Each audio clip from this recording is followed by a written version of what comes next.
Hello guys! Welcome back to my YouTube channel. So for today's video guys, pag-uusapan natin how can I go here in Paris. So sa mga nagtatanong kung paano ako nakarating sa Paris guys, ito yung vlog. Gagawin ko to para sa inyo guys, sa mga nagtatanong dyan. So keep on watching.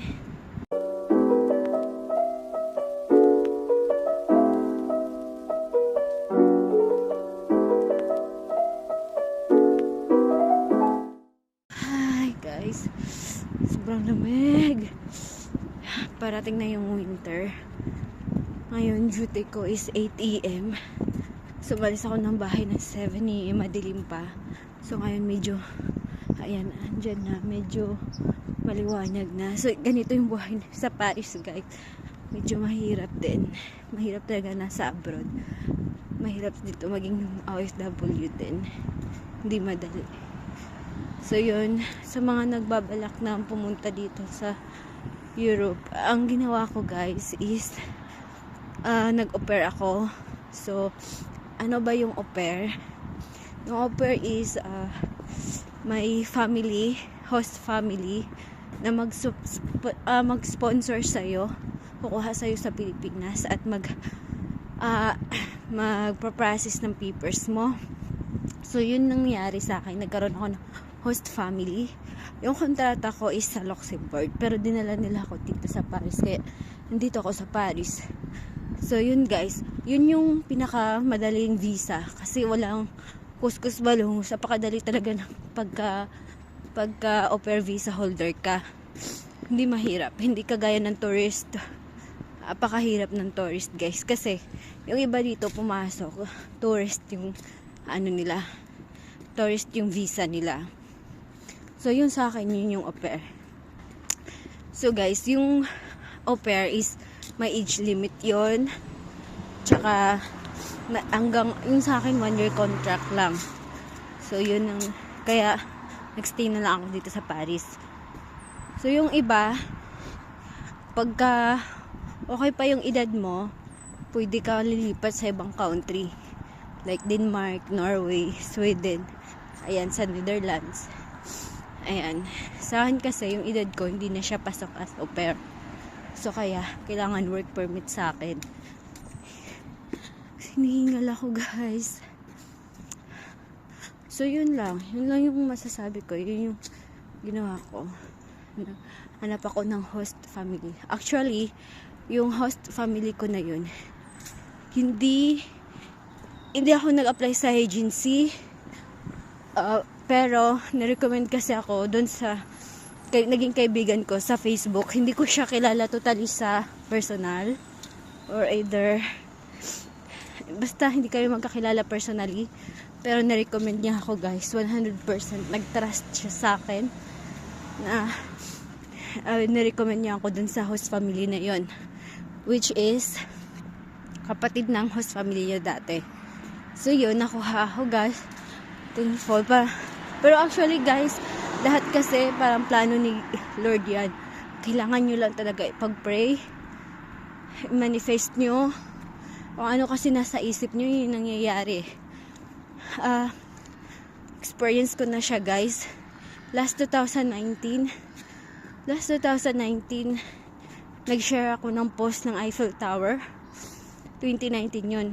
Pagka 2021 nagkaroon ako ng kontrata, September yun, 2021. Pagka October, umalis na ako ng Jinsan, lipad ako papuntang Manila. And then November 11, dito na ako sa Paris guys. So mahilig kasi ako yung guys, share post. Yun, totoo yun guys, according to my experience. Hingal ako kasi malapit na yung oras ko. According to my experience guys, totoo talaga yung mag-share post ka. Tapos kumbaga, palagi mo lang siya ilalagay sa mind mo na makakapunta ako, makakalis ako, tapos gagawa ka rin ng way. Pagaya ko, palagi akong sumasali sa group chat ng mga au pair, nag-register ako sa mga site, mini-message ko yung mga au pair na nasa ibang bansa na as in kinakapalan ko yung mukha ko until nakilala ko yung nag-recommend sa akin. Nakilala ko lang siya sa online or group ng au pair. Message ko siya, ito ganyan, nagbakaawa ko sa kanya, ganito ganyan, hanggang naging kaibigan kami through online. Hinihingal talaga ako, guys. So yun,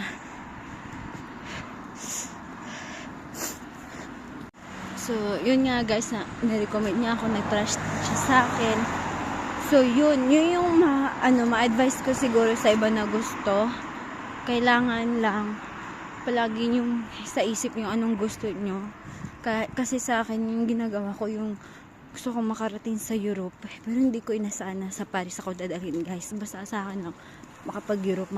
Kung tapos may option ako, kung hindi ako makapag-Europe, siguro Japan or Korea, basta lahat, basta lang ko lang yung gusto ko na makapag-ibang bansa. Kasi syempre mahirap din yung buhay sa Pilipinas. Naranasan ko yung hirap. So ang akin lang makapag-ipon para sa pamilya, para in the future. So yun palagi ko sa isip, guys. Dinadasal ko talaga. So yun, hanggang after 1 year na manifest, guys, nakarating ako sa Europe, guys, dito sa Paris. So yun lang masasabi ko. Sa mga nagtatanong, hope may natutunan kayo sa video ko na to. Hope may mapulot kayo na ideas sa video na to. Basta masasabi ko lang, guys, is lahat ng paraan na pwede nyo gawin nyo na lang. Gawin nyo lang yung part nyo. So papagad na bahala sa inyo. So yun lang, guys. So thank you for watching, and please support my YouTube channel. At sorry, guys, kung hindi ako masyadong marunong mag-vlog. Hindi pa ako sanay. So I will show you, guys, sa dinaanan ko papuntang work. Thank you, guys. Thank you for watching. Bye-bye! Ito yung mga dinadaanan ko papuntang trabaho, guys. Ayan. Ayan. Lalabas pa lang si Haring Araw. Pa-winter na dito, kaya medyo madilim pa. Kahit mag-aalas 8 na. Unlike pag summer, pag ganitong oras, ayun. Pag ganitong oras, matirik na si araw eh. Ayun, guys.